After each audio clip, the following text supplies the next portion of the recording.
श्रीमद् भागवत गीता का द्वादश अध्याय भक्ति योग प्रारंभ करते हैं। साकार और निराकार के उपासकों की उत्तमत्ता का निर्णय और भगवत प्राप्ति के उपाय का विषय। अर्जुन बोले, जो अनन्य प्रेमी भक्तजन पूर्वोक्त प्रकार से निरंतर आपके भजन ध्यान में लगे रहकर आप सगुण रूप परमेश्वर को और जो दूसरे केवल अविनाशी सच्चिदानंद घन निराकार ब्रह्म को ही अति श्रेष्ठ भाव से भजते हैं, उन दोनों प्रकार के उपासकों में अति उत्तम योगवेता कौन है? श्री कृष्ण बोले, मुझ में मन को एकाग्र करके निरंतर मेरे भजन ध्यान में लगे हुए जो भक्तजन अतिशय श्रेष्ठ श्रद्धा से युक्त होकर मुझ सगुण रूप परमेश्वर को भजते हैं, वे मुझको योगियों में अति उत्तम योगी मान्य हैं। परंतु जो पुरुष इंद्रियों के समुदाय को भली प्रकार वश में करके मन बुद्धि से परे सर्वव्यापी अकथनीय स्वरूप और सदा एक रस रहने वाले नित्य अचल निराकार अविनाशी सच्चिदानंद घन ब्रह्म को निरंतर एक ही भाव से ध्यान करते हुए भजते हैं, वे संपूर्ण भूतों के हित में रत और सब में समान भाव वाले योगी मुझको ही प्राप्त होते हैं। उन सच्चिदानंद घन निराकार ब्रह्म में आसक्त चित्त वाले पुरुषों के साधन में परिश्रम विशेष है, क्योंकि देह अभिमानियों द्वारा अव्यक्त विषयक गति दुखपूर्वक प्राप्त की जाती है।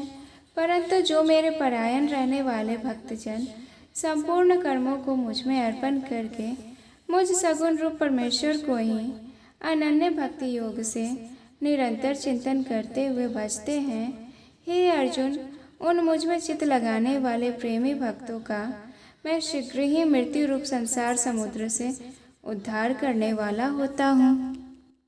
मुझ में मन को लगा और मुझ में ही बुद्धि को भी लगा, इसके उपरांत तू मुझ में ही निवास करेगा, इसमें कुछ भी संशय नहीं है।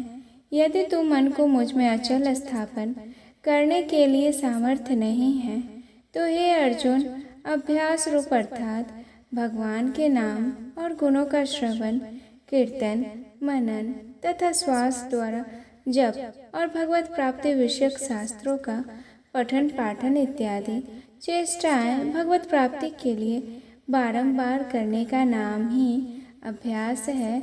वो अभ्यास तू कर और योग द्वारा मुझको प्राप्त होने के लिए इच्छा कर। यदि तू उपयुक्त अभ्यास में भी असमर्थ है, तो केवल मेरे लिए कर्म करने के ही परायण अर्थात स्वार्थ को त्याग कर तथा परमेश्वर को ही परम आश्रय और परम गति समझकर निष्काम प्रेम भाव से सत्य शिरोमणि पतिव्रता स्त्री की भांति मन वाणी और शरीर द्वारा परमेश्वर के लिए ही यज्ञ दान और तपादि संपूर्ण कर्तव्य कर्मों के करने का नाम भगवत कर्म करने के परायण होना है। वो हो जा। इस प्रकार मेरे निमित्त कर्मों को करता हुआ भी मेरी प्राप्ति रूप सिद्धि को ही प्राप्त होगा। यदि मेरी प्राप्ति रूप योग के आश्रित होकर उपयुक्त साधन को करने में भी तू असमर्थ है, तो मन बुद्धि आदि पर विजय प्राप्त करने वाला होकर सब कर्मों के फल का त्याग कर मर्म को न जानकर किए हुए अभ्यास से ज्ञान श्रेष्ठ है। ज्ञान से मुझ परमेश्वर के स्वरूप का ध्यान श्रेष्ठ है और ध्यान से सब कर्मों के फल का त्याग अर्थात केवल भगवत कर्म करने वाला पुरुष का भगवान में प्रेम और श्रद्धा तथा भगवान का चिंतन भी बना रहता है। इसीलिए ध्यान से कर्मफल को श्रेष्ठ कहा गया है, क्योंकि त्याग से तत्काल ही परम शांति हो। भगवत प्राप्त पुरुषों के लक्षण। जो पुरुष सब भूतों में द्वेष भाव से रहित स्वार्थ रहित सबका प्रेमी और हेतु रहित दयालु है तथा ममता से रहित अहंकार से रहित सुख दुखों की प्राप्ति में सम और क्षमावान है अर्थात अपराध करने वालों को भी अभय देने वाला है तथा जो योगी निरंतर संतुष्ट है, मन इंद्रियों सहित शरीर को वश में किए हुए है और मुझ में दृढ़ निश्चय वाला है, वह मुझ में अर्पण किए हुए मन बुद्धि वाला मेरा भक्त मुझको अति प्रिय है, जिससे कोई भी जीव उद्वेग को प्राप्त नहीं होता और जो स्वयं भी किसी जीव से उद्वेग को प्राप्त नहीं होता, तथा जो हर्ष अमर्ष अर्थात दूसरे की उन्नति को देखकर संताप नहीं करता, भय और उद्वेग आदि से रहित है, वह भक्त मुझको अति प्रिय है। जो पुरुष आकांक्षा से रहित, बाहर भीतर से शुद्ध, चतुर, पक्षपात से रहित और दुखों से छूटा हुआ है, वह सब आरंभों का त्यागी मेरा भक्त मुझको अति प्रिय है। जो न कभी हर्षित होता है, न द्वेष करता है, न शोक करता है, न कामना करता है, तथा जो शुभ और अशुभ संपूर्ण कर्मों का त्यागी है, वह भक्ति युक्त पुरुष मुझको अति प्रिय है। जो शत्रु मित्र में और मान अपमान में सम है, तथा सर्दी गर्मी और सुख दुखादि दमदमों में सम है और आसक्ति से रहित है, जो निंदा स्तुति को सामान समझने वाला, मननशील और जिस किसी प्रकार से भी शरीर का निर्वाह होने में ही सदा संतुष्ट है और रहने के स्थान में ममता और आसक्ति से रहित है, वह स्थिर बुद्धि भक्तिमान पुरुष मुझको अति प्रिय है। परंतु जो श्रद्धा युक्त अर्थात वेद शास्त्र महात्मा और गुरुजनों के तथा परमेश्वर के वचनों में अप्रत्यक्ष सदृश्य विश्वास का नाम श्रद्धा है, वो पुरुष मेरे परायण होकर इस धर्ममय अमृत को निष्काम प्रेम भाव से सेवन करते हैं, वे भक्त मुझको अतिशय प्रिय हैं। श्रीमद् भागवत गीता का 12वां अध्याय यहाँ पर समाप्त करते हैं।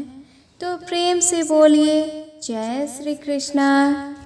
श्रीमद् भागवत गीता का 13वां अध्याय श्री भगवान वाच प्रारंभ करते हैं। ज्ञान सहित क्षेत्र क्षेत्रज्ञ का विषय।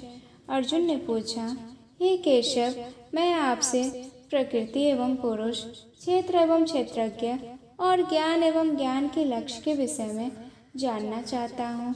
श्री कृष्ण बोले, हे अर्जुन, यह शरीर क्षेत्र जैसे खेत में बोए हुए बीजों का उनके अनुरूप फल समय पर प्रकट होता है, वैसे ही इनमें बोए हुए कर्मों के संस्कार रूप बीजों का फल समय पर प्रकट होता है। इसीलिए इसका नाम क्षेत्र कहा गया है और इसको जो जानता है उसको क्षेत्रज्ञ इस नाम से उनके तत्व को जानने वाले ज्ञानीजन कहते हैं। हे अर्जुन, तू सब क्षेत्रों में क्षेत्रज्ञ अर्थात जीवात्मा भी मुझ में ही जान और क्षेत्र क्षेत्रज्ञ को अर्थात विकार सहित प्रकृति और पुरुष का जो तत्व से जानना है वह ज्ञान है, ऐसा मेरा मत है। वह क्षेत्र जो और जैसा है तथा जिन विकारों वाला है और जिस कारण से जो हुआ है, तथा वह क्षेत्रज्ञ भी जो और जिस प्रभाव वाला है, वह सब संक्षेप में मुझसे सुन। यह क्षेत्र और क्षेत्रज्ञ का तत्व ऋषियों द्वारा बहुत प्रकार से कहा गया है और विविध वेद मंत्रों द्वारा भी विभाग पूर्वक कहा गया है तथा भली भांति निश्चय किए हुए युक्ति युक्त ब्रह्म सूत्र के पदों द्वारा भी कहा गया है। 5 महाभूत, अहंकार, बुद्धि और मूल प्रकृति भी तथा 10 इंद्रियां, 1 मन और 5 इंद्रियों के विषय अर्थात शब्द, स्पर्श, रूप, रस और गंध तथा इच्छा, द्वेष, सुख, दुख, स्थूल देह का पिंड, चेतना और धृति, इस प्रकार विकारों के सहित यह क्षेत्र संक्षेप में कहा गया। श्रेष्ठता के अभिमान का अभाव, दंभाचरण का अभाव, किसी भी प्राणी को किसी प्रकार भी न सताना, क्षमा भाव, मन वाणी आदि की सरलता, श्रद्धा भक्ति सहित गुरु की सेवा, बाहर भीतर की शुद्धि अर्थात सत्यता पूर्वक शुद्ध व्यवहार से द्रव्य की और उसके अन्न से आहार की तथा यथा योग्य वर्ताव से आचरणों की और जल मृतिका आदि से शरीर की शुद्धि को बाहर की शुद्धि कहते हैं तथा राग द्वेष और कपट आदि विकारों का नाश होकर अंतःकरण का स्वच्छ हो जाना भीतर की शुद्धि कही गई है।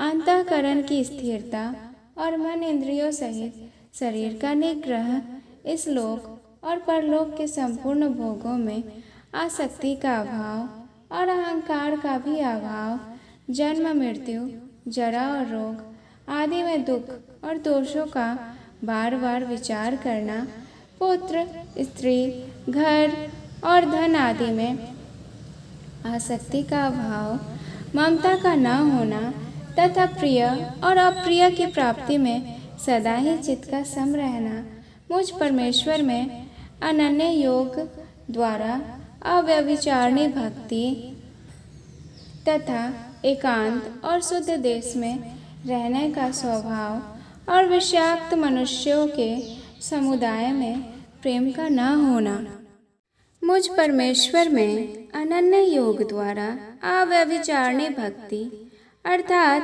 केवल एक सर्वशक्तिमान परमेश्वर को ही अपना स्वामी मानते हुए स्वार्थ और अभिमान का त्याग करके श्रद्धा और भाव सहित परम प्रेम से भगवान का निरंतर चिंतन करना अव्यभिचारिणी भक्ति है तथा एकांत और शुद्ध देश में रहने का स्वभाव और विषयासक्त मनुष्य के समुदाय में प्रेम का न होना, अध्यात्म ज्ञान में अर्थात जिस ज्ञान द्वारा आत्म वस्तु और अनात्म वस्तु जानी जाए उस ज्ञान को अध्यात्म ज्ञान कहते हैं। नित्य स्थिति और तत्व ज्ञान के अर्थ रूप परमात्मा को ही देखना, यह सब ज्ञान जो साधन कहे हैं वो सब तत्व ज्ञान की प्राप्ति में हेतु होने से ज्ञान नाम से कहे गए हैं, और जो इसके विपरीत है वह अज्ञान अर्थात साधनों में विपरीत तो मान दंभ हिंसा आदि है। वे अज्ञान की वृद्धि में हेतु होने से अज्ञान नाम से जाने जाते हैं। ऐसा कहा गया है, जो जागने योग्य है तथा जिसको जानकर मनुष्य परमानंद को प्राप्त होता है उसको भली भांति कहूँगा। वह अनादि वाला पर ब्रह्म न सत्य ही कहा जाता है और न असत्य ही। वह सब ओर हाथ पैर वाला, सब ओर नेत्र सिर और मुख वाला तथा सब ओर कान वाला है, क्योंकि वह संसार में सबको व्याप्त करके स्थित है। आकाश जिस प्रकार वायु अग्नि जल और पृथ्वी का कारण रूप होने से उनको व्याप्त करके स्थित है, वैसे ही परमात्मा भी सबका कारण रूप होने से संपूर्ण चराचर जगत को व्याप्त करके स्थित है। वह संपूर्ण इंद्रियों के विषय को जानने वाला है, परंतु वास्तव में सब इंद्रियों से रहित है तथा आसक्ति रहित होने पर भी सबका धारण पोषण करने वाला और निर्गुण होने पर भी गुणों को भोगने वाला है। वह चराचर सब भूतों के बाहर भीतर परिपूर्ण है और चराचर भी वही है, और वह सूक्ष्म होने से अविज्ञेय अर्थात जैसे सूर्य की किरणों में स्थित हुआ जल सूक्ष्म होने से साधारण मनुष्य के जानने में नहीं आता है, वैसे ही सर्वव्यापी परमात्मा भी सूक्ष्म होने से साधारण मनुष्य के जानने में नहीं आता है तथा अति समीप में अर्थात वह परमात्मा सर्वत्र परिपूर्ण और सबका आत्मा होने से अत्यंत समीप है, और दूर में अर्थात श्रद्धा रहित अज्ञानी पुरुषों के लिए न जानने के कारण बहुत दूर भी स्थित वही है। वह परमात्मा विभाग रहित एक रूप से आकाश के सदृश परिपूर्ण होने पर भी चराचर संपूर्ण भूतों में विभक्त सा स्थित प्रतीत होता है। जैसे महाकाश विभाग रहित स्थित हुआ वे घरों में पृथक पृथक के सदृश प्रतीत होता है, वैसे ही परमात्मा सब भूतों में एक रूप से स्थित हुआ भी पृथक पृथक की भांति प्रतीत होता है। तथा वह जानने योग्य परमात्मा विष्णु रूप से भूतों को धारण पोषण करने वाला और रुद्र रूप से संहार करने वाला तथा ब्रह्म रूप से सबको उत्पन्न करने वाला है। वह परब्रह्म ज्योतियों का भी ज्योति एवं माया से अत्यंत परे कहा गया है। वह परमात्मा बोध स्वरूप जानने के योग्य एवं तत्व ज्ञान से प्राप्त करने योग्य है और सबके हृदय में विशेष रूप से स्थित है। इस प्रकार क्षेत्र तथा ज्ञान और जानने योग्य परमात्मा का स्वरूप संक्षेप में कहा गया है। मेरा भक्त इसको तत्व से जानकर मेरे स्वरूप को प्राप्त होता है। ज्ञान सहित प्रकृति पुरुष का विषय। प्रकृति और पुरुष इन दोनों को हेतु अनादि जान और राग द्वेष आदि विकारों को तथा त्रिगुणात्मक संपूर्ण पदार्थों को भी प्रकृति से ही उत्पन्न जान कार्य अर्थात आकाश, वायु, अग्नि, जल और पृथ्वी तथा शब्द, स्पर्श, रूप, रस, गंध इनका नाम कार्य है और करण, बुद्धि, अहंकार और मन तथा श्रोत्र, त्वचा, रसना, नेत्र और घ्राण एवं वाक, हस्त, पाद, उपस्थ और गुदा इन 13 का नाम करण है को उत्पन्न करने में हेतु प्रकृति कही जाती है और जीवात्मा सुख दुखों के भोक्तापन में अर्थात भोगने में हेतु कहा जाता है। प्रकृति में अर्थात प्रकृति शब्द का अर्थ भगवान की त्रिगुणमयी माया को समझनी चाहिए। स्थित ही पुरुष प्रकृति से उत्पन्न त्रिगुणात्मक पदार्थों को भोगता है और इन गुणों का संग ही इस जीवात्मा के अच्छी बुरी योनियों में जन्म लेने का कारण है। सत्वगुण के संग से देव योनि में एवं रजोगुण के संग से मनुष्य योनि में और तमोगुण के संग से पशु आदि नीच योनियों में जन्म होता है। इस देह में स्थित यह आत्मा वास्तव में परमात्मा ही है। वह साक्षी होने से उपद्रष्टा और यथार्थ सम्मति देने वाला होने से अनुमंता, सबका धारण पोषण करने वाला होने से भर्ता, जीव रूप में भोक्ता, ब्रह्मा आदि का भी स्वामी होने से महेश्वर और शुद्ध सच्चिदानंद घन होने से परमात्मा ऐसा कहा गया है।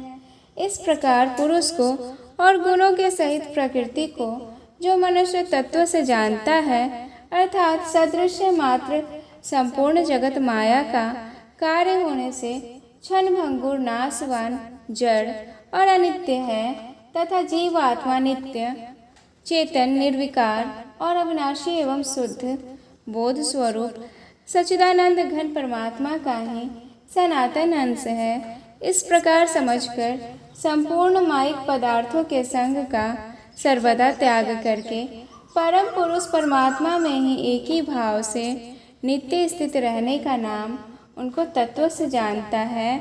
वह सब प्रकार से कर्तव्य कर्म करता हुआ भी फिर भी नहीं जन्मता। उस परमात्मा को कितने ही मनुष्य तो शुद्ध हुई सूक्ष्म बुद्धि से ध्यान द्वारा हृदय में देखते हैं, अन्य कितने ही ज्ञान योग द्वारा और दूसरे कितने ही कर्म योग द्वारा देखते हैं अर्थात प्राप्त करते हैं।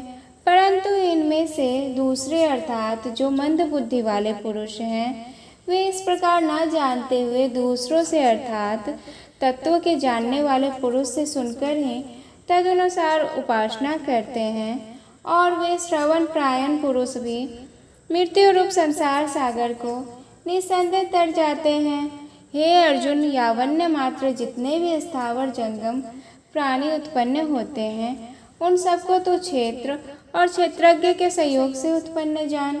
जो पुरुष नष्ट होते हुए सब चराचर भूतों में परमेश्वर को नाश रहित और संभाव में स्थित देखता है वही यथार्थ देखता है।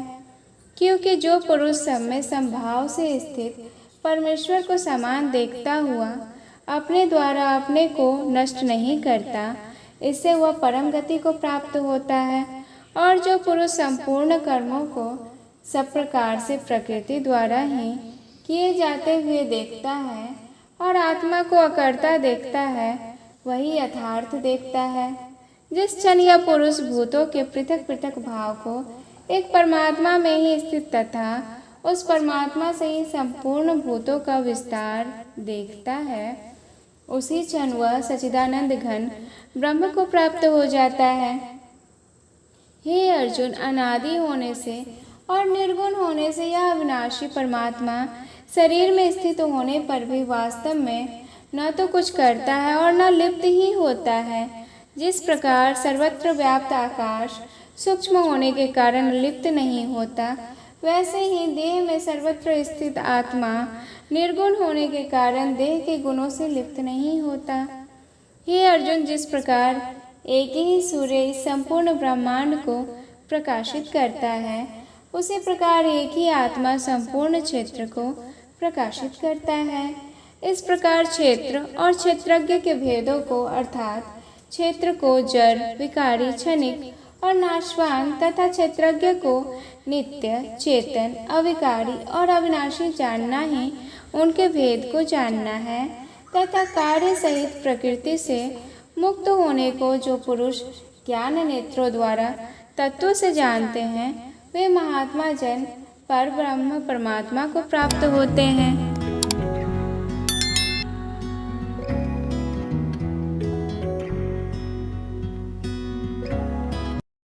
श्रीमद् भागवत गीता का 14 अध्याय गुण त्रय विभाग योग प्रारंभ करते हैं। ज्ञान की महिमा और प्रकृति पुरुष से जगत की उत्पत्ति। श्री कृष्ण ने कहा, हे अर्जुन, समस्त ज्ञानों में भी सर्वश्रेष्ठ इस परम ज्ञान को मैं तेरे लिए फिर से कहता हूँ, जिसे जानकर सभी संत मुनियों ने इस संसार से मुक्त होकर परम सिद्धि को प्राप्त किया है। इस ज्ञान में स्थिर होकर वह मनुष्य मेरे जैसे स्वभाव को ही प्राप्त होता है। वह जीव न तो सृष्टि के प्रारंभ में फिर से उत्पन्न ही होता है और न ही प्रलय के समय में कभी व्याकुल होता है। हे भरतवंशी, मेरी यह 8 तत्वों वाली जड़ प्रकृति अर्थात जल, अग्नि, वायु, पृथ्वी, आकाश, मन, बुद्धि और अहंकार ही समस्त वस्तुओं को उत्पन्न करने वाली योनि अर्थात माता है और मैं ही ब्रह्म अर्थात आत्मा रूप से चेतन रूपी बीज को स्थापित करता हूँ। इस जड़ चेतन के संयोग से ही सभी चर अचर प्राणियों का जन्म संभव होता है। हे कुंती पुत्र, समस्त योनियों में जो भी शरीर धारण करने वाले प्राणी उत्पन्न होते हैं, उन सभी को धारण करने वाली ही जड़ प्रकृति ही माता है और मैं ही ब्रह्मा अर्थात आत्मा रूपी बीज को स्थापित करने वाला पिता हूँ। हे महाबाहो अर्जुन, सात्विक गुण, राजसिक गुण और तामसिक गुण, यह तीनों गुण भौतिक प्रकृति से उत्पन्न होते हैं। प्रकृति से उत्पन्न तीनों गुणों के कारण ही अविनाशी जीव आत्मा शरीर में बंध जाती है। हे निष्पाप अर्जुन, सतोगुण अन्य गुणों की अपेक्षा अधिक शुद्ध होने के कारण पाप कर्मों से जीव को मुक्त करके आत्मा को प्रकाशित करने वाला होता है, जिससे जीव सुख और ज्ञान के अहंकार में बंध जाता है। हे कुंती पुत्र, रजोगुण को कामनाओं और लोभ के कारण उत्पन्न हुआ समझ, जिसके कारण शरीरधारी जीव सकाम कर्मों अर्थात फल की आसक्ति में बंध जाता है। हे भरतवंशी, तमोगुण को शरीर के प्रति मोह के कारण अज्ञान से उत्पन्न हुआ समझ, जिसके कारण जीव प्रमाद अर्थात पागलपन में व्यर्थ के कार्य करने की प्रवृत्ति, आलस्य अर्थात आज के कार्य को कल पर टालने की प्रवृत्ति और निद्रा अर्थात अचेत अवस्था में न करने योग्य कार्य करने की प्रवृत्ति द्वारा बंध जाता है। हे अर्जुन, सतोगुण मनुष्य को सुख में बांधता है और रजोगुण मनुष्य को सकाम कर्म में बांधता है और तमोगुण मनुष्य के ज्ञान को ढक कर प्रमाद में बांधता है। हे भरतवंशी अर्जुन, रजोगुण और तमोगुण के घटने पर सतोगुण बढ़ता है और सतोगुण और रजोगुण के घटने पर तमोगुण बढ़ता है। इसी प्रकार तमोगुण और सतोगुण के घटने पर तमोगुण बढ़ता है। जिस समय इसके शरीर सभी 9 द्वारों अर्थात 2 आँखें, 2 कान, 2 नथुने, मुख, गुदा और उपस्थ में ज्ञान का प्रकाश उत्पन्न होता है, उस समय सतोगुण विशेष वृद्धि को प्राप्त होता है। हे भरतवंशियों में श्रेष्ठ, जब रजोगुण विशेष वृद्धि को प्राप्त होता है तब लोभ के उत्पन्न होने के कारण फल की इच्छा से कार्य को करने की प्रवृत्ति और मन की चंचलता के कारण विषय भोगों को भोगने की अनियंत्रित इच्छा बढ़ने लग जाती है। हे कुरुवंशी अर्जुन, जब तमोगुण विशेष वृद्धि को प्राप्त होता है तब अज्ञान रूपी अंधकार, कर्तव्य कर्मों को न करने की प्रवृत्ति, पागलपन की अवस्था और मोह के कारण न करने योग्य कार्य करने की प्रवृत्ति बढ़ने लग जाती है। जब कोई मनुष्य सतोगुण की वृद्धि होने पर मृत्यु को प्राप्त होता है तब वह उत्तम कर्म करने वालों के निर्मल स्वर्ग लोकों को प्राप्त होता है। जब कोई मनुष्य रजोगुण की वृद्धि होने पर मृत्यु को प्राप्त होता है तब वह सकाम कर्म करने वाले मनुष्यों में जन्म लेता है। और उसी प्रकार तमोगुण की वृद्धि होने पर मृत्यु को प्राप्त मनुष्य पशु पक्षियों आदि निम्न योनियों में जन्म लेता है। सतोगुण में किए गए कर्म का फल सुख और ज्ञान युक्त निर्मल फल कहा गया है। रजोगुण में किए गए कर्म का फल दुख कहा गया है और तमोगुण में किए गए कर्म का फल अज्ञान कहा गया है। सतोगुण से वास्तविक ज्ञान उत्पन्न होता है। रजोगुण से निश्चित रूप से लोभ ही उत्पन्न होता है और तमोगुण से निश्चित रूप से प्रमाद, मोह, अज्ञान ही उत्पन्न होता है। सतोगुण में स्थित जीव स्वर्ग के उच्च लोकों को जाता है। रजोगुण में स्थित जीव मध्य में पृथ्वी लोक में ही रह जाते हैं और तमोगुण में स्थित जीव पशु आदि नीच योनियों में नरक को जाते हैं। भगवत प्राप्ति का उपाय और गुणातीत पुरुष के लक्षण। जब कोई मनुष्य प्रकृति के तीनों गुणों के अतिरिक्त अन्य किसी को करता नहीं देखता है और स्वयं को दृष्टा रूप से देखता है, तब वह प्रकृति के तीनों गुणों से परे स्थित होकर मुझ परमात्मा को जानकर मेरे दिव्य स्वभाव को ही प्राप्त होता है। जब शरीरधारी जीव प्रकृति के इन 3 गुणों को पार कर जाता है तब वह जन्म, मृत्यु, बुढ़ापा तथा सभी प्रकार के कष्टों से मुक्त होकर इसी जीवन में परम आनंद स्वरूप अमृत का भोग करता है। अर्जुन ने पूछा, हे प्रभु, प्रकृति के तीनों गुणों को पार किया हुआ मनुष्य किन लक्षणों के द्वारा जाना जाता है और उसका आचरण कैसा होता है तथा वह मनुष्य प्रकृति के तीनों गुणों को किस प्रकार से पार कर पाता है। श्री कृष्ण ने कहा, जो मनुष्य ईश्वरीय ज्ञान रूपी प्रकाश अर्थात सतोगुण तथा कर्म करने की आसक्ति अर्थात रजोगुण तथा मोह रूपी अज्ञान अर्थात तमोगुण के बढ़ने पर कभी भी उनसे घृणा नहीं करता है तथा समान भाव में स्थित होकर न तो उनमें प्रवृत्त ही होता है और न ही उनसे निवृत्त होने की इच्छा करता है, जो उदासीन भाव में स्थित रहकर किसी भी गुण के आने जाने से विचलित नहीं होता है और गुणों को ही कार्य करते हुए जानकर एक ही भाव में स्थित रहता है, जो सुख और दुख में समान भाव में स्थित रहता है, जो अपने आत्म भाव में स्थित रहता है, जो मिट्टी, पत्थर और स्वर्ण को एक समान ही समझता है, जिसके लिए न तो कोई प्रिय होता है न ही कोई अप्रिय होता है, तथा जो निंदा और स्तुति में अपना धीरज नहीं खोता है, जो मान और अपमान को एक समान समझता है, जो मित्र और शत्रु के पक्ष में भी समान भाव में रहता है, तथा जिससे सभी कर्मों के करते हुए भी कर्तापन का भाव नहीं उत्पन्न होता, ऐसे मनुष्य को प्रकृति के गुणों से अतीत कहा जाता है। जो मनुष्य हर परिस्थिति में बिना विचलित हुए अनन्य भाव से मेरी भक्ति में स्थिर रहता है, वह भक्त प्रकृति के तीनों गुणों को अति शीघ्र पार करके ब्रह्म पद पर स्थित हो जाता है। उस अविनाशी ब्रह्म पद का मैं ही अमृत स्वरूप, शाश्वत स्वरूप, धर्म स्वरूप और परम आनंद स्वरूप एकमात्र आश्रय हूँ। इस प्रकार उपनिषद, ब्रह्म विद्या तथा योग शास्त्र रूप श्रीमद् भागवत गीता के श्री कृष्ण अर्जुन संवाद में प्राकृतिक गुण विभाग योग नाम का 14वां अध्याय संपूर्ण हुआ।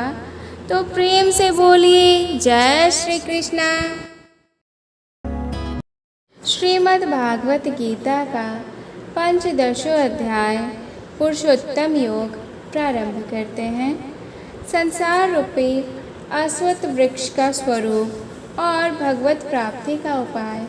श्री कृष्ण ने कहा, हे अर्जुन, इस संसार को अविनाशी वृक्ष कहा गया है, जिसकी जड़ें ऊपर की ओर हैं और शाखाएं नीचे की ओर, तथा इस वृक्ष के पत्ते वैदिक स्रोत्र हैं। जो इस अविनाशी वृक्ष को जानता है, वही वेदों का जानकार है। इस संसार रूपी वृक्ष की समस्त योनियां रूपी शाखाएं नीचे और ऊपर की सभी ओर फैली हुई हैं। इस वृक्ष की शाखाएं प्रकृति के तीनों गुणों द्वारा विकसित होती है। इस वृक्ष की इंद्रिय विषय रूपी कोपले हैं। इस वृक्ष की जड़ों का विस्तार नीचे की ओर भी होता है, जो कि सकाम कर्म रूप से मनुष्य के लिए फल रूपी बंधन उत्पन्न करता है। इस संसार रूपी वृक्ष के वास्तविक स्वरूप का अनुभव इस जगत में नहीं किया जा सकता है, क्योंकि न तो इसका आदि है और न ही इसका अंत है और न ही इसका कोई आधार ही है। अत्यंत दृढ़ता से स्थित इस वृक्ष को केवल वैराग्य रूपी हथियार के द्वारा ही काटा जा सकता है। वैराग्य रूपी हथियार से काटने के बाद मनुष्य को उस परम लक्ष्य अर्थात परमात्मा के मार्ग की खोज करनी चाहिए। जिस मार्ग पर पहुंचा हुआ मनुष्य इस संसार में फिर कभी वापस नहीं लौटता है। फिर मनुष्य को उस परमात्मा के शरणागत हो जाना चाहिए, जिस परमात्मा से इस आदि रहित संसार रूपी वृक्ष की उत्पत्ति और विस्तार होता है। जो मनुष्य मान प्रतिष्ठा और मोह से मुक्त है तथा जिसने सांसारिक विषयों में लिप्त मनुष्यों की संगति को त्याग दिया है, जो निरंतर परमात्मा स्वरूप में स्थित रहता है, जिसकी सांसारिक कामनाएं पूर्ण रूप से समाप्त हो चुकी है और जिसका सुख दुख नाम का भेद समाप्त हो गया है, ऐसा मोह से मुक्त हुआ मनुष्य उस अविनाशी परम पद अर्थात परम धाम को प्राप्त करता है। उस परम धाम को न तो सूर्य प्रकाशित करता है, न चंद्रमा प्रकाशित करता है और न ही अग्नि प्रकाशित करती है, जहाँ पहुंचकर कोई भी मनुष्य इस संसार में वापस नहीं आता है। वही मेरा परम धाम है। ईश्वरांश जीव तत्व के ज्ञाता और अज्ञाता, हे अर्जुन, संसार में प्रत्येक शरीर में स्थित जीवात्मा मेरा ही सनातन अंश है, जो कि मन सहित 6 इंद्रियों के द्वारा प्रकृति के अधीन होकर कार्य करता है। शरीर का स्वामी जीवात्मा 6 इंद्रियों के कार्य को संस्कार रूप में ग्रहण करके एक शरीर का त्याग करके दूसरे शरीर में उसी प्रकार चला जाता है, जिस प्रकार वायु गंध को एक स्थान से ग्रहण करके दूसरे स्थान में लेकर जाती है। इस प्रकार दूसरे शरीर में स्थित होकर जीवात्मा कान, आँख, त्वचा, जीभ, नाक और मन की सहायता से ही विषयों का भोग करता है। जीवात्मा शरीर का किस प्रकार त्याग कर सकती है, किस प्रकार शरीर में स्थित रहती है और किस प्रकार प्रकृति के गुणों के अधीन होकर विषयों का भोग करती है, मूर्ख मनुष्य कभी भी इस प्रक्रिया को नहीं देख पाते हैं। केवल वही मनुष्य देख पाते हैं जिनकी आंखें ज्ञान के प्रकाश से प्रकाशित हो गई है। योग के अभ्यास में प्रयत्नशील मनुष्य ही अपने हृदय में स्थित इस आत्मा को देख सकते हैं, किंतु जो मनुष्य योग के अभ्यास में नहीं लगे हैं, ऐसे अज्ञानी प्रयत्न करते रहने पर भी इस आत्मा को नहीं देख पाते हैं। प्रभाव सहित परमेश्वर के स्वरूप का वर्णन। हे अर्जुन, जो प्रकाश सूर्य में स्थित है, जिससे समस्त संसार प्रकाशित होता है, जो प्रकाश चंद्रमा में स्थित है और जो प्रकाश अग्नि में स्थित है, उस प्रकाश को तू मुझसे ही उत्पन्न समझ। मैं ही प्रत्येक लोक में प्रवेश करके अपनी शक्ति से सभी प्राणियों को धारण करता हूँ, और मैं ही चंद्रमा के रूप में वनस्पतियों में जीवन रस बनकर समस्त प्राणियों का पोषण करता हूँ। मैं ही पाचन अग्नि के रूप में समस्त जीवों के शरीर में स्थित रहता हूँ।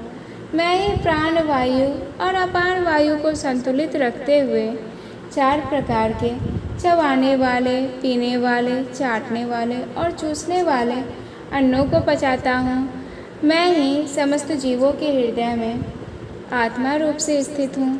मेरे द्वारा ही जीव को वास्तविक स्वरूप की स्मृति, विस्मृति और ज्ञान होता है। मैं ही समस्त वेदों के द्वारा जानने योग्य हूँ।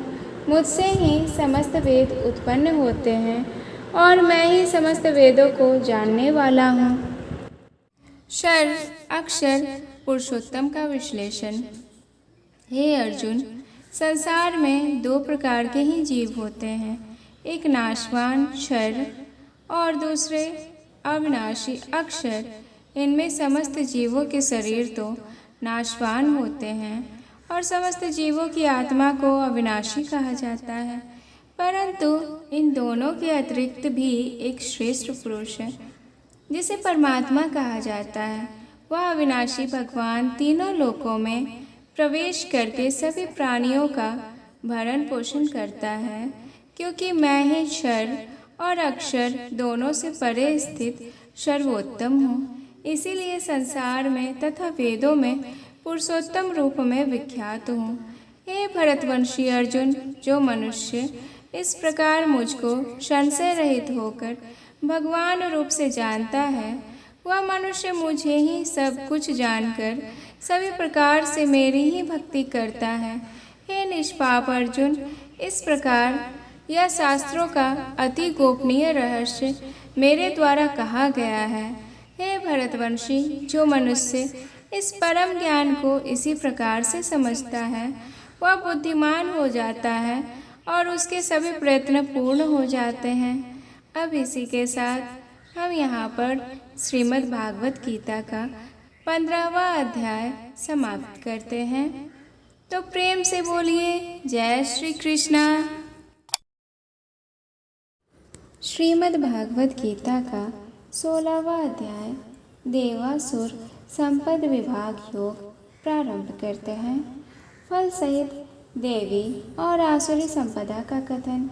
श्री कृष्ण बोले, भय का सर्वथा अभाव, अंतःकरण की पूर्ण निर्मलता, तत्व ज्ञान के लिए ध्यान योग में निरंतर दृढ़ स्थिति अर्थात परमात्मा के स्वरूप को तत्व से जानने के लिए सच्चिदानंद घन परमात्मा के स्वरूप में एक ही भाव से ध्यान की निरंतर गाढ़ स्थिति का नाम ही ज्ञान योग वह स्थिति समझना चाहिए।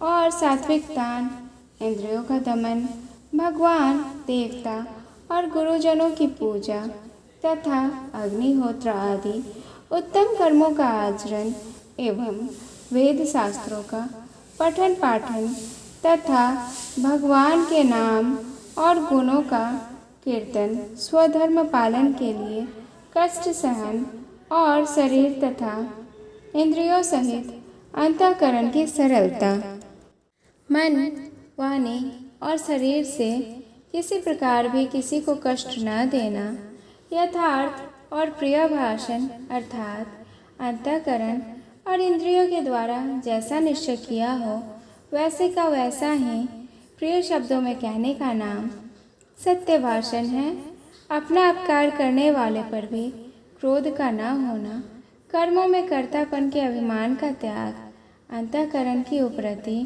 अर्थात चित्त की चंचलता का अभाव, किसी की भी निंदा आदि न करना, सब भूत प्राणियों में हेतु रहित दया, इंद्रियों का विषयों के साथ संयोग होने पर भी उनमें आसक्ति का न होना, कोमलता, लोक और शास्त्र से विरुद्ध आचरण में लज्जा और व्यर्थ चेष्टाओं का अभाव, तेज अर्थात श्रेष्ठ पुरुषों की उस शक्ति का नाम तेज है जिसके प्रभाव से उनके सामने विषयाशक्त और नीच प्रकृति वाले मनुष्य भी प्रायः अन्यायचरण से रुक करके उनके कथनानुसार श्रेष्ठ कर्मों में प्रवृत्त हो जाते हैं।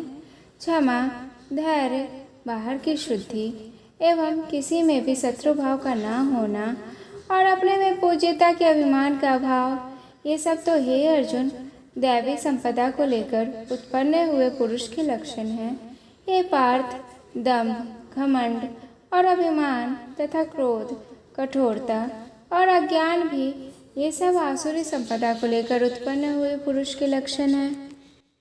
दैवी संपदा मुक्ति के लिए और आसुरी संपदा बांधने के लिए मानी गई है।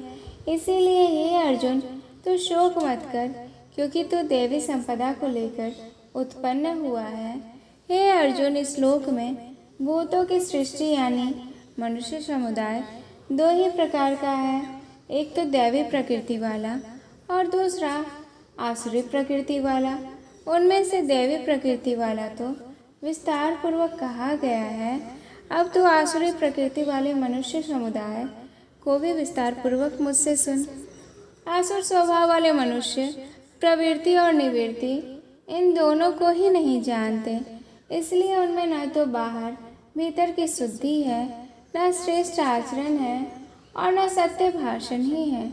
वे आश्रय प्रकृति वाले मनुष्य कहा करते हैं कि जगत आश्रय रहित, सर्वदा असत्य और बिना ईश्वर के अपने आप केवल स्त्री पुरुष के संयोग से उत्पन्न है, अतएव केवल काम ही इसका कारण है, इसके सिवा और क्या है। इस मिथ्या ज्ञान को अवलंब करके जिनका स्वभाव नष्ट हो गया है तथा जिनकी बुद्धि मंद है, वे सब अपकार करने वाले कुकर्मी मनुष्य केवल जगत के नाश के लिए ही सामर्थ्य होते हैं। वे दंभ, मान और मद से युक्त मनुष्य किसी प्रकार का भी पूर्ण न होने वाली कामनाओं का आश्रय लेकर अज्ञान से मिथ्या सिद्धांतों को ग्रहण करके भ्रष्ट आचरणों को धारण करके संसार में विचरते हैं तथा वे मृत्यु पर्यंत रहने वाली असंख्य चिंताओं का आश्रय लेने वाले, विषय भोगों के भोगने में तत्पर रहने वाले और इतना ही सुख है इस प्रकार मानने वाले होते हैं। वे आशा की सैकड़ों फांसियों से बंधे हुए मनुष्य काम क्रोध के परायण होकर विषय भोगों के लिए अन्यायपूर्वक धनादि पदार्थों का संग्रह करने की चेष्टा करते हैं। वे सोचा करते हैं कि मैंने आज यह प्राप्त कर लिया और अब इस मनोरथ को प्राप्त कर लूँगा, मेरे पास यह इतना धन है और फिर यह हो जाएगा, वह शत्रु मेरे द्वारा मारा गया है और उन दूसरे शत्रुओं को भी मैं मार डालूँगा। मैं ईश्वर हूँ, ऐश्वर्य को भोगने वाला हूँ, मैं सब सिद्धियों से युक्त हूँ और बलवान तथा सुखी हूँ। मैं बड़ा धनी और बड़े कुटुंब वाला हूँ, मेरे समान यहाँ दूसरा कौन है। मैं यज्ञ करूँगा, दान दूँगा और अमोद प्रमोद करूँगा। इस प्रकार अज्ञान से मोहित रहने वाले तथा अनेक प्रकार से भ्रमित चित्त वाले मोह रूप जाल से समावृत और विषय भोगों में अत्यंत आसक्त आसुर लोग महान अपवित्र नरक में गिरते हैं। वे अपने आप को ही श्रेष्ठ मानने वाले घमंडी पुरुष धन और मान के मद से युक्त होकर केवल नाम मात्र के यज्ञों द्वारा पाखंड से शास्त्र विधि रहित यजन करते हैं। वे अहंकार, बल, घमंड, कामना और क्रोध आदि के परायण और दूसरों की निंदा करने वाले पुरुष अपने और दूसरे के शरीर में स्थित मुझ अंतर्यामी से द्वेष करने वाले होते हैं। उन द्वेष करने वाले पापचारी और कुकर्मी नराधमों को मैं संसार में बार बार आसुरी योनियों में ही डालता हूँ।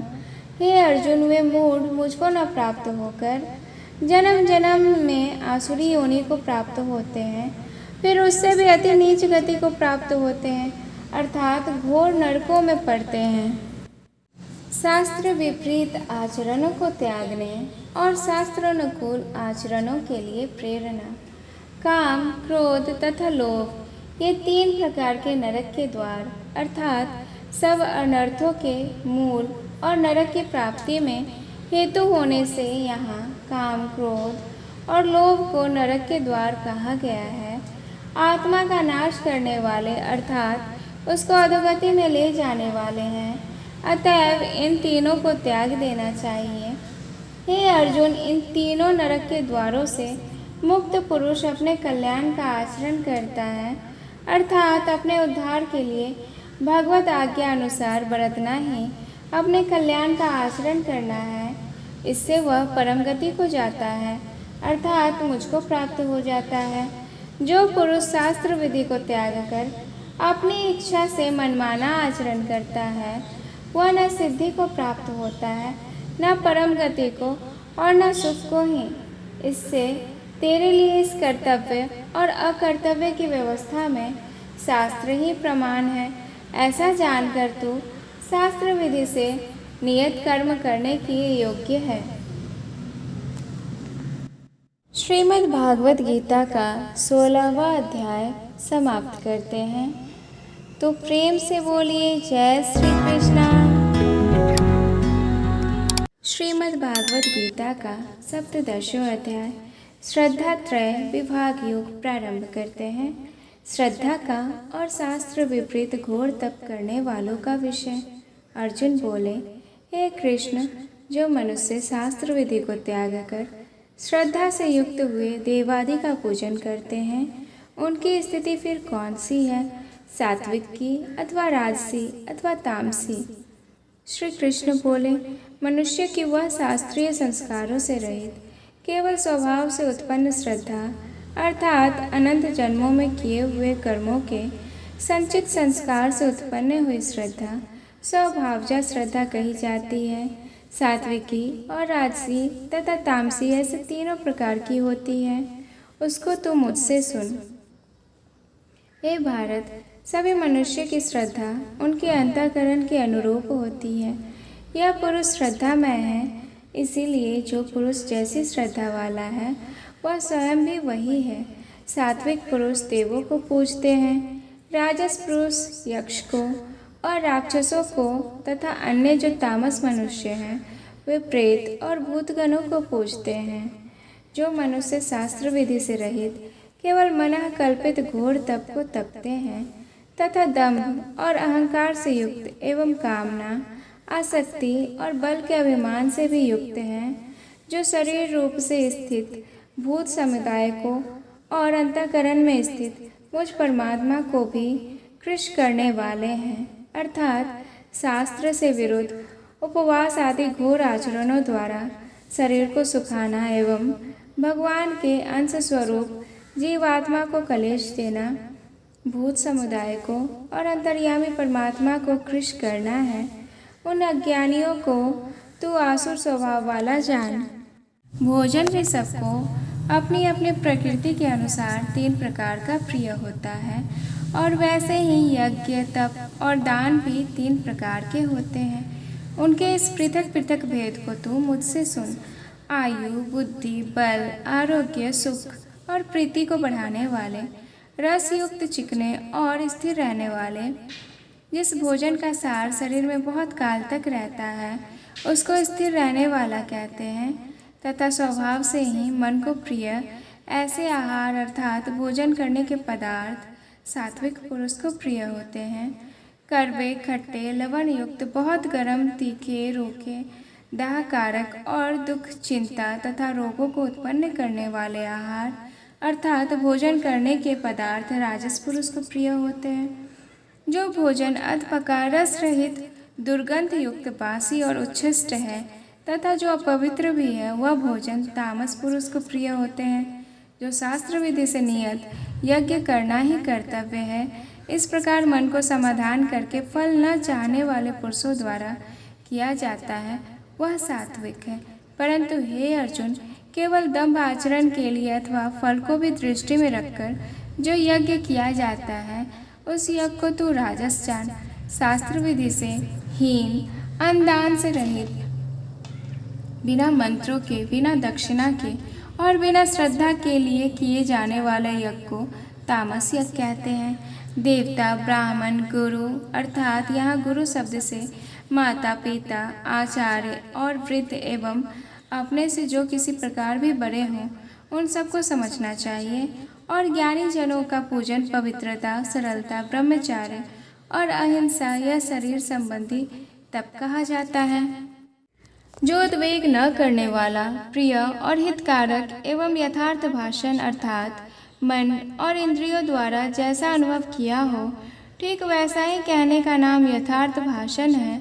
तथा जो वेद शास्त्रों के पठन का एवं परमेश्वर के नाम जप का अभ्यास है वही वाणी संबंधी तप कहा जाता है। मन की प्रसन्नता, शांत भाव, भगवत चिंतन करने का स्वभाव, मन का निग्रह और अंतःकरण के भाव की भली भांति पवित्रता, इस प्रकार यह मन संबंधी तप कहा जाता है। फल को न चाहने वाले योगी पुरुषों द्वारा परम श्रद्धा से किए हुए उस पूर्वोक्त 3 प्रकार के तप को सात्विक कहते हैं। जो तप सत्कार, मान और पूजा के लिए तथा अन्य किसी स्वार्थ के लिए भी स्वभाव से या पाखंड से किया जाता है वह अनिश्चित फल वाला उसको कहते हैं, जिसका फल होने न होने में शंका हो, एवं क्षणिक फल वाला तप यहाँ राजस कहा गया है। जो तप मूढ़ता पूर्वक हठ से मन, वाणी और शरीर की पीड़ा के सहित अथवा दूसरों का अनिष्ट करने के लिए किया जाता है वह तप तामस कहा गया है। दान देना ही कर्तव्य है, ऐसे भाव से जो दान देश तथा काल अर्थात जिस देश काल में जिस वस्तु का अभाव हो वही देश काल उस वस्तु द्वारा प्राणियों की सेवा करने के लिए योग्य समझा जाता है। और पात्र के अर्थात भूखे, अनाथ, दुखी, रोगी और असमर्थ तथा भिक्षुक आदि तो अन्न, वस्त्र और औषधि एवं जिस वस्तु का जिसके पास अभाव हो उस वस्तु द्वारा सेवा करने के लिए योग्य पात्र समझे जाते हैं। और श्रेष्ठ आचरणों वाले विद्वान, ब्राह्मण जन धन आदि सब प्रकार के पदार्थों द्वारा सेवा करने के लिए योग्य पात्र समझे जाते हैं। प्राप्त होने पर उपकार न करने वाले के प्रति दिया जाता है वह दान सात्विक कहा गया है।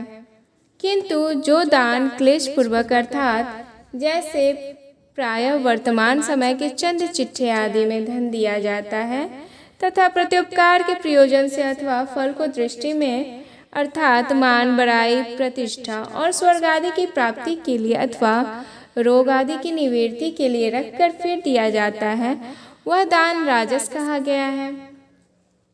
जो दान बिना सत्कार के अथवा तिरस्कार पूर्वक अयोग्य देश काल में और कुपात्र के प्रति दिया जाता है वह दान तामस कहा गया है। ओम तत्सत ऐसे 3 प्रकार का सच्चिदानंद घन ब्रह्म का नाम कहा गया है। उसी से सृष्टि के आदि काल में ब्राह्मण और वेद तथा यज्ञ आदि रचे गए हैं। इसीलिए वेद मंत्रों का उच्चारण करने वाले श्रेष्ठ पुरुषों की शास्त्र विधि से नियत यज्ञ, दान और तप रूप क्रियाएं सदा ओम इस परमात्मा के नाम को उच्चारण करके ही आरंभ होती है। तत् अर्थात तत् नाम से कहे जाने वाले परमात्मा का ही यह सब है। इस भाव से फल को न चाहकर नाना प्रकार के यज्ञ, तप रूप क्रियाएं तथा दान रूप क्रियाएं कल्याण की इच्छा वाले पुरुषों द्वारा की जाती है। सत इस प्रकार यह परमात्मा का नाम सत्य भाव में और श्रेष्ठ भाव में प्रयोग किया जाता है तथा हे पार्थ, उत्तम कर्म में भी सत शब्द का प्रयोग किया जाता है तथा यज्ञ, तप और दान में जो स्थिति है वह भी सत इस प्रकार कही जाती है। और उस परमात्मा के लिए किया हुआ कर्म निश्चय पूर्वक सत ऐसे कहा जाता है। हे अर्जुन, बिना श्रद्धा के किया हुआ हवन, दिया हुआ दान एवं तपा हुआ तप और जो कुछ भी किया हुआ शुभ कर्म है वह समस्त असत इस प्रकार कहा जाता है, इसलिए वह न तो इस लोक में लाभदायक है और न मरने के बाद ही। अब इसी के साथ श्रीमद् भागवत गीता का 17वां अध्याय यहाँ पर समाप्त करते हैं। तो प्रेम से बोलिए जय श्री कृष्णा।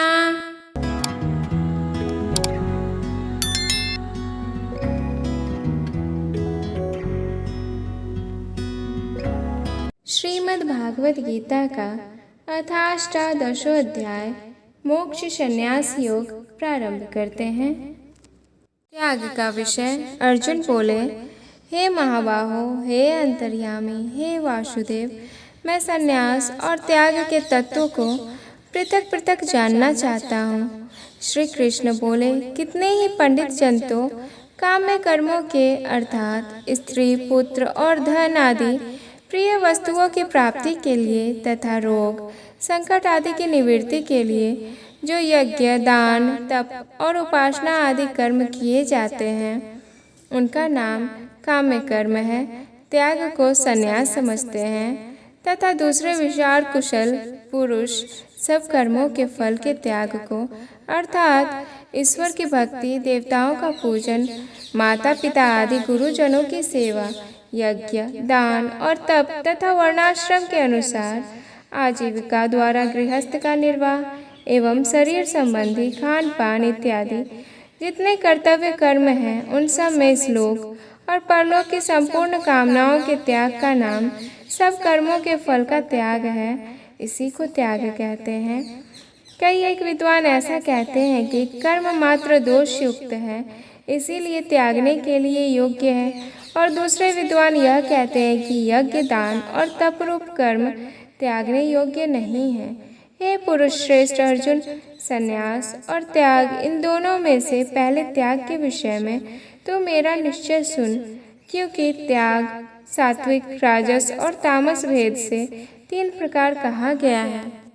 यज्ञ, दान और तप रूप कर्म त्याग करने के योग्य नहीं है, बल्कि वह तो अवश्य कर्तव्य है, क्योंकि यज्ञ, दान और तप ये तीनों ही कर्म बुद्धिमान पुरुषों को अर्थात वह मनुष्य बुद्धिमान है जो फल और आसक्ति को त्याग कर केवल भगवत कर्म करता है, पवित्र करने वाले हैं। इसीलिए हे पार्थ, इन यज्ञ, दान और तपरूप कर्मों को तथा और भी संपूर्ण कर्तव्य कर्मों को आसक्ति और फलों का त्याग करके अवश्य करना चाहिए। यह मेरा निश्चय किया हुआ उत्तम मत है। निषिद्ध और काम्य कर्मों का तो स्वरूप से त्याग करना उचित ही है, परंतु नियत कर्म का स्वरूप से त्याग करना उचित नहीं है। इसीलिए मोह के कारण उसका त्याग कर देना तामस त्याग कहा गया है। जो कुछ कर्म है वह सब दुख रूप ही है, ऐसा समझकर यदि कोई शारीरिक कलेश के भय से कर्तव्य कर्मों का त्याग कर दे, तो वह ऐसा राजस त्याग करके त्याग के फल को किसी प्रकार भी नहीं पाता है। हे अर्जुन, जो शास्त्र विहित कर्म करना कर्तव्य है, इसी भाव से आसक्ति और फल का त्याग करके किया जाता है, वही सात्विक त्याग माना गया है। जो मनुष्य अकुशल कर्म से तो द्वेष नहीं करता है और कुशल कर्म में आसक्त नहीं होता है, वह शुद्ध सत्व गुण से युक्त पुरुष, संशय रहित बुद्धिमान और सच्चा त्यागी है। क्योंकि शरीरधारी किसी भी मनुष्य द्वारा संपूर्णता से सब कर्मों का त्याग किया जाना शक्य नहीं है, इसीलिए जो कर्म फल त्यागी है वही त्यागी है यह कहा जाता है। कर्म फल का त्याग न करने वाले मनुष्यों के कर्मों का तो अच्छा, बुरा और मिला हुआ ऐसे 3 प्रकार का फल मरने के पश्चात अवश्य होता है, किंतु कर्म फल का त्याग कर देने वाले मनुष्यों के कर्मों का फल किसी काल में भी नहीं होता है। हे महाबाहो, संपूर्ण कर्मों की सिद्धि के ये 5 हेतु कर्मों का अंत करने के लिए उपाय बतलाने वाले सांख्य शास्त्र में कहे गए हैं, उनको तू मुझसे भली भांति जान। इस विषय में अर्थात कर्मों की सिद्धि में अधिष्ठान अर्थात जिसके आश्रय कर्म किए जाएं, उसका नाम अधिष्ठान है, और कर्ता तथा भिन्न भिन्न प्रकार के करण अर्थात जिन इंद्रियों को और साधनों द्वारा कर्म किए जाते हैं उनका नामकरण है, एवं नाना प्रकार की अलग अलग चेष्टाएं और वैसे ही पांचवा हेतु दैव पूर्वकृत शुभाशुभ कर्मों के संस्कार का नाम दैव है। मनुष्य मन, वाणी और शरीर से शास्त्रानुकूल अथवा विपरीत जो कुछ भी कर्म करता है उसके ये 5 कारण हैं। परंतु ऐसा होने पर भी जो मनुष्य अशुद्ध बुद्धि अर्थात सत्संग और शास्त्र के अभ्यास से तथा भगवत कर्म और उपासना के करने में मनुष्य की बुद्धि शुद्ध होती है, इसीलिए जो उपयुक्त साधनों से रहित है उसकी बुद्धि अशुद्ध है ऐसा समझना चाहिए। होने के कारण उस विषय में यानी कर्म के होने में केवल शुद्ध स्वरूप आत्मा को कर्ता समझता है। वह मलिन बुद्धि वाला अज्ञानी यथार्थ नहीं समझता। जिस पुरुष के अंतःकरण में मैं करता हूँ ऐसा भाव नहीं है तथा जिसकी बुद्धि सांसारिक पदार्थों में और कर्मों में लिपायमान नहीं होती, वह पुरुष इन सब लोगों को मारकर भी वास्तव में न तो मरता है और न पाप से बंधता है। अर्थात जैसे अग्नि, वायु और जल द्वारा प्रारब्धवश किसी प्राणी की हिंसा होती देखने में आए तो भी वह वास्तव में हिंसा नहीं है, वैसे ही जिस पुरुष का देह में अभिमान नहीं है और स्वार्थ रहित केवल संसार के हित के लिए ही जिसकी संपूर्ण क्रियाएं होती है, उस पुरुष के शरीर और इंद्रियों द्वारा यदि किसी प्राणी की हिंसा होती हुई लोक दृष्टि में देखी जाए तो भी वह वास्तव में हिंसा नहीं होती, क्योंकि आसक्ति, स्वार्थ और अहंकार के न होने से किसी प्राणी की हिंसा हो ही नहीं सकती तथा बिना कर्तव्याभिमान के किया हुआ कर्म वास्तव में अकर्म ही है, इसीलिए वह पुरुष पाप से नहीं बंधता। ज्ञाता अर्थात जानने वाले का नाम ज्ञाता है। ज्ञान अर्थात जिसके द्वारा जाना जाए उसका नाम ज्ञान है, और ज्ञेय अर्थात जानने में आने वाली वस्तु का नाम ज्ञेय है। ये तीनों प्रकार की कर्म प्रेरणा है और कर्ता कर्म करने वाले का नाम कर्ता है। करण अर्थात जिन साधनों से कर्म किया जाए उनका नाम करण है तथा क्रिया अर्थात करने का नाम क्रिया है। ये तीनों प्रकार का कर्म संग्रह है। तीनों गुणों के अनुसार ज्ञान, कर्म, कर्ता, बुद्धि, कृति और सुख के पृथक पृथक भेद। गुणों की संख्या करने वाले शास्त्र में ज्ञान और कर्म तथा कर्ता गुणों के भेद से 3-3 प्रकार के ही कहे गए हैं, उनको भी तू मुझसे भली भांति सुन। जिस ज्ञान से मनुष्य पृथक पृथक सब भूतों में एक अविनाशी परमात्मा भाव को विभाग रहित संभाव से स्थित देखता है, उस ज्ञान को तो सात्विक जान। किंतु जो ज्ञान अर्थात जिस ज्ञान के द्वारा मनुष्य संपूर्ण भूतों में भिन्न भिन्न प्रकार के नाना भाव को अलग अलग जानता है, उस ज्ञान को तो राजस जान। परंतु जो ज्ञान एक कार्य रूप शरीर में ही संपूर्ण के सदृश आसक्त है तथा जो बिना युक्ति वाला तात्विक अर्थ से रहित और तुच्छ है, वह तामस कहा गया है। जो कर्म शास्त्र विधि से नियत किया हुआ और कर्तापन के अभिमान से रहित हो तथा फल न चाहने वाले पुरुष द्वारा बिना राग द्वेष के किया गया हो, वह सात्विक कहा जाता है। परंतु जो कर्म बहुत परिश्रम से युक्त होता है तथा भोगों को चाहने वाले पुरुष द्वारा या अहंकार युक्त पुरुष द्वारा किया जाता है, वह कर्म राजस कहा गया है। जो कर्म परिणाम, हानि, हिंसा और सामर्थ्य को न विचार कर केवल अज्ञान से आरंभ किया जाता है, वह तामस कहा जाता है। जो कर्ता, संगरहित, अहंकार के वचन न बोलने वाला, धैर्य और उत्साह से युक्त तथा कार्य के सिद्ध होने और न होने में हर्ष, शोक आदि विकारों से रहित है, वह सात्विक कहा जाता है। तीनों गुणों के अनुसार ज्ञान, कर्म, कर्ता, बुद्धि, कृति और सुख के पृथक पृथक भेद। गुणों की संख्या करने वाले शास्त्र में ज्ञान और कर्म तथा कर्ता गुणों के भेद से 3-3 प्रकार के ही कहे गए हैं, उनको भी तुम मुझसे भली भांति सुन।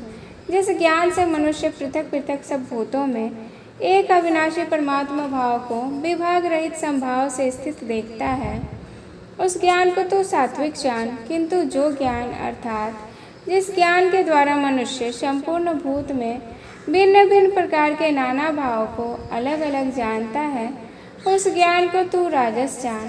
परंतु जो ज्ञान एक कार्य रूप शरीर में ही संपूर्ण के सदृश आसक्त है तथा जो बिना युक्ति वाला तात्विक अर्थ से रहित और तुच्छ है, वह तामस कहा गया है। जो कर्म शास्त्र विधि से नियत किया हुआ और कर्तापन के अभिमान से रहित हो तथा फल न चाहने वाले पुरुष द्वारा बिना राग द्वेष के किया गया हो, वह सात्विक कहा जाता है। परंतु जो कर्म बहुत परिश्रम से युक्त होता है तथा भोगों को चाहने वाले पुरुष द्वारा या अहंकार युक्त पुरुष द्वारा किया जाता है, वह कर्म राजस कहा गया है। जो कर्म परिणाम हानि, हिंसा और सामर्थ्य को न विचार कर केवल अज्ञान से आरंभ किया जाता है, वह तामस कहा जाता है। जो कर्ता संगरहित अहंकार के वचन न बोलने वाले, धैर्य और उत्साह से युक्त तथा कार्य के सिद्ध होने और न होने में हर्ष शोक आदि विकार से रहित, वह सात्विक कहा जाता है। जो कर्ता से युक्त कर्मों के फल को चाहने वाला और लोभी है तथा दूसरे को कष्ट देने के स्वभाव वाला, असुदचारी और हर्ष शोक से लिप्त है, वह राजस कहा गया है।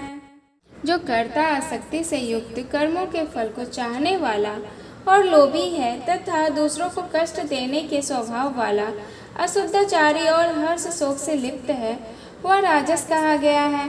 जो कर्ता युक्त शिक्षा से रहित, घमंडी, धूर्त और दूसरों की जीविका का नाश करने वाला तथा शोक करने वाला, आलसी और दीर्घसूत्री उसको कहा जाता है कि जो थोड़े काल में होने लायक साधारण कार्य को फिर कर लेंगे ऐसी आशा से बहुत काल तक नहीं पूरा करता है, वह तामस कहा जाता है।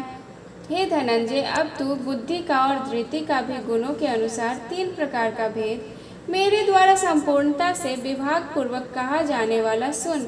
हे पार्थ, जो बुद्धि प्रवृत्ति मार्ग अर्थात गृहस्थ में रहते हुए फल और आसक्ति को त्याग कर भगवत दर्पण बुद्धि से केवल लोक शिक्षा के लिए राजा जनक की भांति बरतने का नाम प्रवृत्ति मार्ग है, और निवृत्ति मार्ग को अर्थात देहाभिमानी को त्याग कर केवल सच्चिदानंद घन परमात्मा में एक ही भाव स्थित हुए श्री सुखदेव जी और सनकादिकों की भांति संसार से उपराम होकर विचरने का नाम निवृत्ति मार्ग है।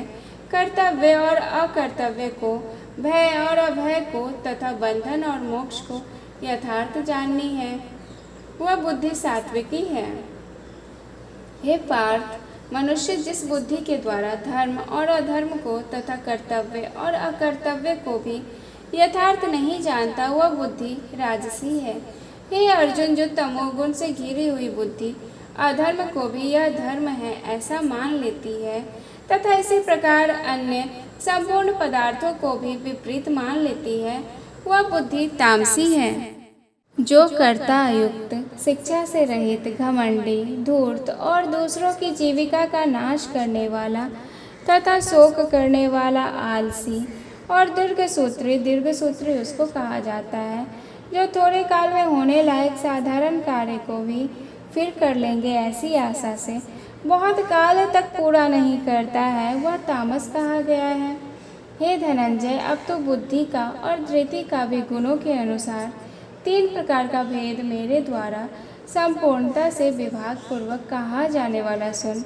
हे पार्थ, जो बुद्धि प्रवृत्ति मार्ग अर्थात गृहस्थ में रहते हुए फल और आसक्ति को त्याग कर भगवत दर्पण बुद्धि से केवल लोक शिक्षा के लिए राजा जनक की भांति बरतने का नाम प्रवृत्ति मार्ग है, और निवृत्ति मार्ग को देहाभिमान को त्याग कर केवल सच्चिदानंद घन परमात्मा में एक ही भाव स्थित हुए श्री सुखदेव जी और सनकादिकों की भांति संसार से उपराम होकर विचरने का नाम निवृत्ति मार्ग है।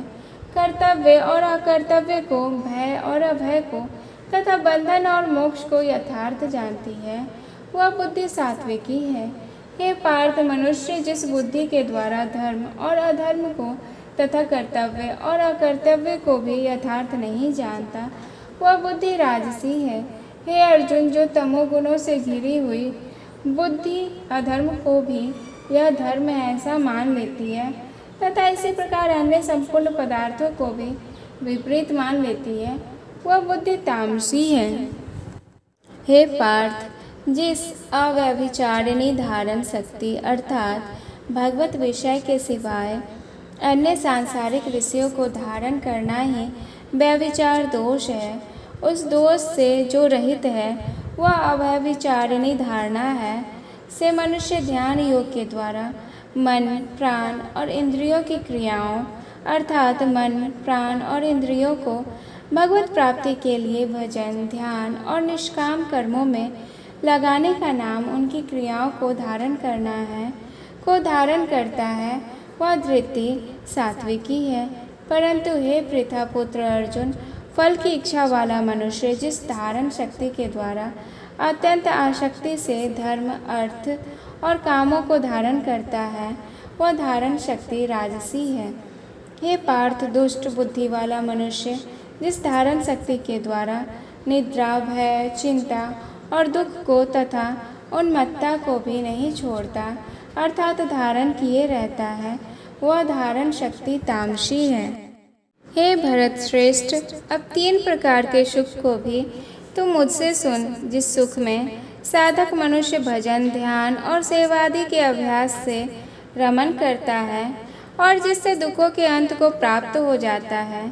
जो ऐसा सुख है वह आरंभ काल में यद्यपि विष के तुल्य प्रतीत अर्थात जैसे खेल में आसक्ति वाले बालक को विद्या का अभ्यास मूढ़ता के कारण प्रथम विष के तुल्य भासता है, वैसे ही विषयों में आसक्ति वाले पुरुष को भगवत भजन, ध्यान, सेवा आदि साधनों का अभ्यास मर्म न जानने के कारण प्रथम विष के तुल्य प्रतीत होता है, परंतु परिणाम में अमृत के तुल्य है। इसीलिए वह परमात्मा विषयक बुद्धि के प्रसाद से उत्पन्न होने वाला सुख सात्विकी कहा गया है। जो सुख विषय और इंद्रियों के संयोग से होता है वह पहले भोग काल में अमृत के तुल्य प्रतीत होने पर भी परिणाम में विषय के तुल्य अर्थात बल, वीर्य, बुद्धि, धन, उत्साह और परलोक का नाश होने से विषय और इंद्रियों के संयोग से होने वाले सुख को परिणाम में विषय के तुल्य कहा है, इसीलिए वह सुख राजस कहा गया है। जो सुख भोग काल में तथा परिणाम में भी आत्मा को मोहित करने वाला है वह निद्रा, आलस्य और प्रमाद से उत्पन्न सुख तामस कहा गया है। पृथ्वी में या आकाश में अथवा देवताओं में तथा इनके सिवा और कहीं भी ऐसा कोई भी सत्व नहीं है जो प्रकृति से उत्पन्न इन तीनों गुणों से रहित हो। फल सहित वर्ण धर्म का विषय हे परम तप, ब्राह्मण, क्षत्रिय और वैश्यों के तथा शूद्रों के कर्म स्वभाव से उत्पन्न गुणों द्वारा विभक्त किए गए हैं।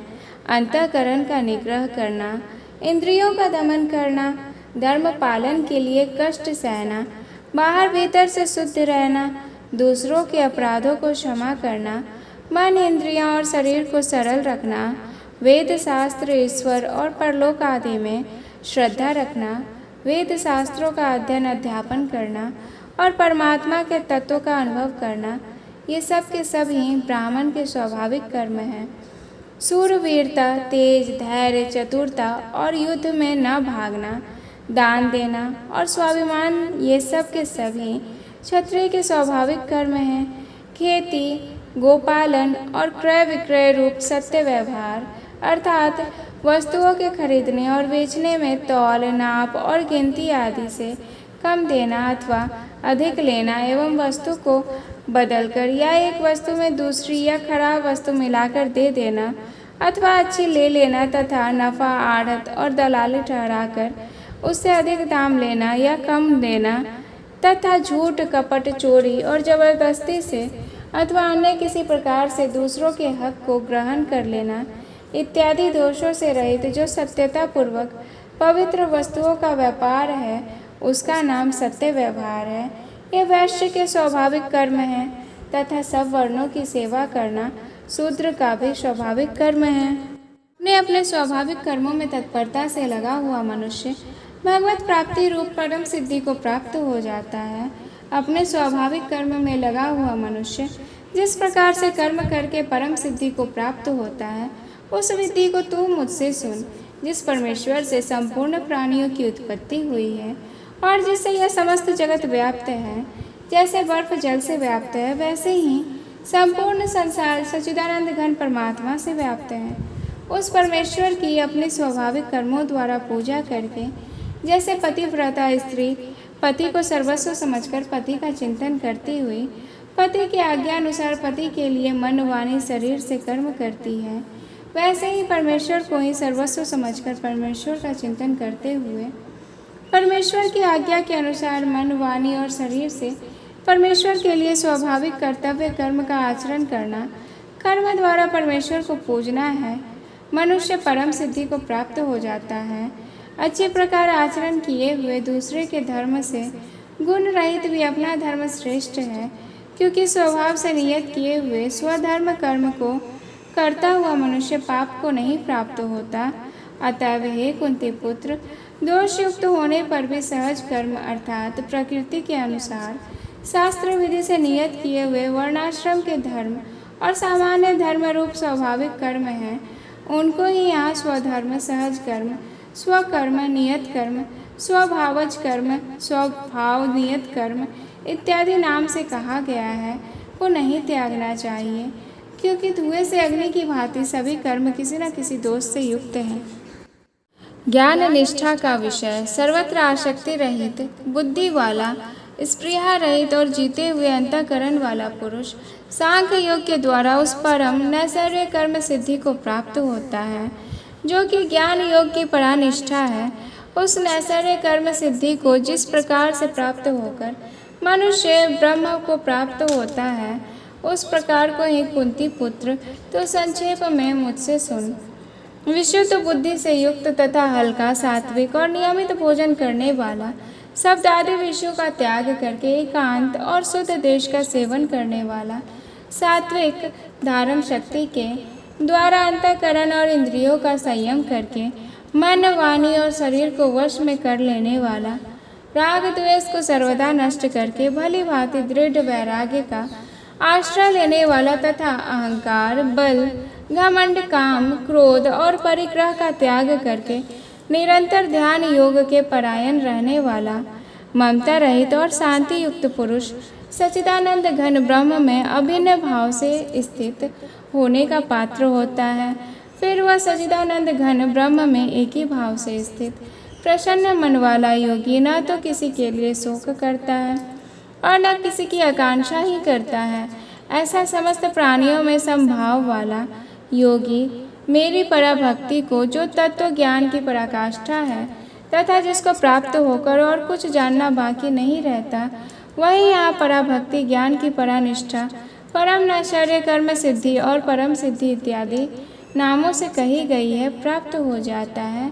उस पराभक्ति के द्वारा वह मुझ परमात्मा को मैं जो हूँ और जितना हूँ ठीक वैसा का वैसा तत्व से जान लेता है तथा उस भक्ति से मुझको तत्व से जानकर तत्काल ही मुझ में प्रविष्ट हो जाता है। भक्ति सहित कर्म योग का विषय। मेरे परायण हुआ कर्म योगी तो संपूर्ण कर्मों को सदा करता हुआ भी मेरी कृपा से सनातन अविनाशी परम पद को प्राप्त हो जाता है। सब कर्मों को मन से मुझ में अर्पण करके तथा संबुद्धि रूप योग को अवलंबन करके मेरे परायण और निरंतर मुझ में चित्त वाला होकर तू मेरी कृपा से समस्त संकटों को अनायास ही पार कर जाएगा। यदि अहंकार के कारण मेरे वचनों को न सुनेगा तो नष्ट हो जाएगा, अर्थात परमार्थ से भ्रष्ट हो जाएगा।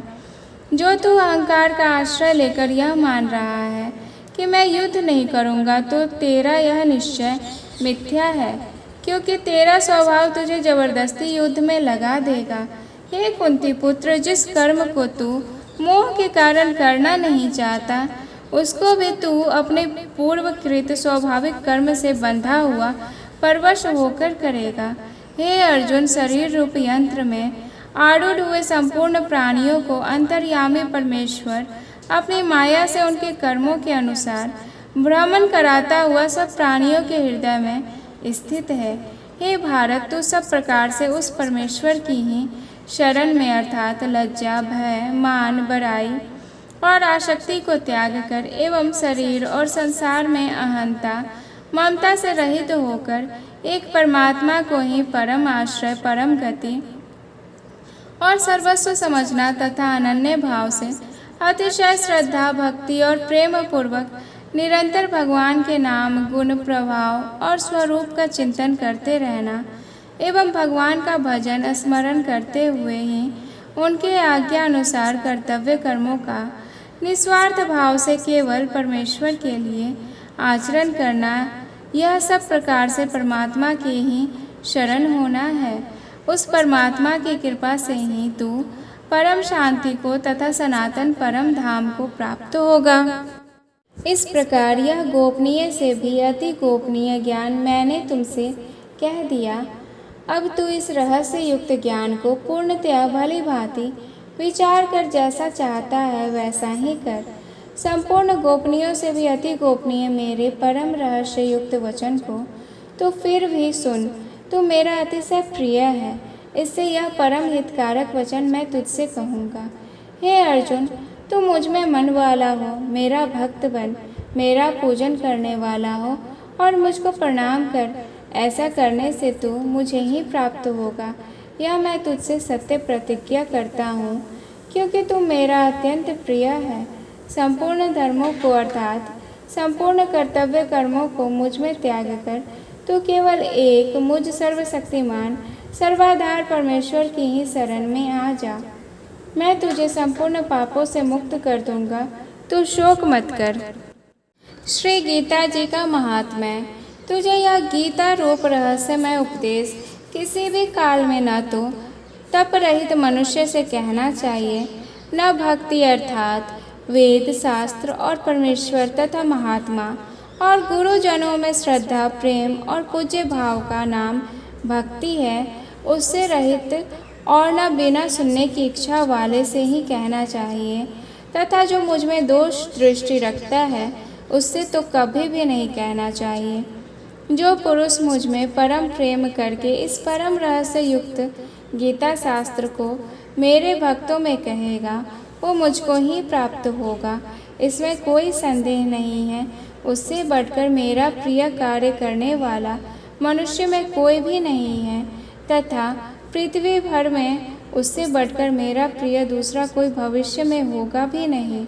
जो पुरुष इस धर्ममय हम दोनों के संवाद रूप गीता शास्त्र को पढ़ेगा, उसके द्वारा भी मैं ज्ञान यज्ञ से पूजित होऊंगा, ऐसा मेरा मत है। जो मनुष्य श्रद्धा युक्त और दोष दृष्टि से रहित होकर इस गीता शास्त्र का श्रवण भी करेगा, वह भी पापों से मुक्त होकर उत्तम कर्म करने वाले के श्रेष्ठ लोकों को प्राप्त होगा। हे पार्थ, क्या इसको तूने एकाग्र चित्त से श्रवण किया? और हे धनंजय, क्या तेरा अज्ञान जनित मोह नष्ट हो गया?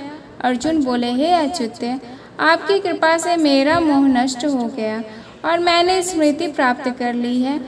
अब मैं संशय रहित होकर स्थिर हूँ, अतः आपकी आज्ञा का पालन करूँगा। संजय बोले, इस प्रकार मैंने श्री वासुदेव के और महात्मा अर्जुन के इस अद्भुत रहस्य युक्त रोमांचकारक संवाद को सुना। श्री व्यास जी की कृपा से दिव्य दृष्टि पाकर मैंने इस परम गोपनीय योग को अर्जुन के प्रति कहते हुए स्वयं योगेश्वर भगवान श्री कृष्ण से प्रत्यक्ष सुना। हे राजन, भगवान श्री कृष्ण और अर्जुन के इस रहस्य युक्त कल्याणकारक और अद्भुत संवाद को पुनः पुनः स्मरण करके मैं बार बार हर्षित हो रहा हूँ।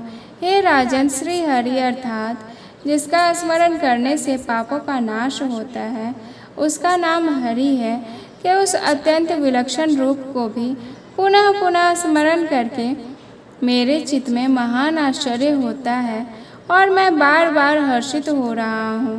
हे राजन, जहाँ योगेश्वर भगवान श्री कृष्ण है और जहाँ गांडीव धनुषधारी अर्जुन है, वहीं पर श्री विजय, विभूति और अचल नीति है। ऐसा मेरा मत है। यहाँ पर श्रीमद् भागवत गीता का 18वां अध्याय समाप्त कर रही हूँ। तो प्रेम से बोलिए जय श्री कृष्णा।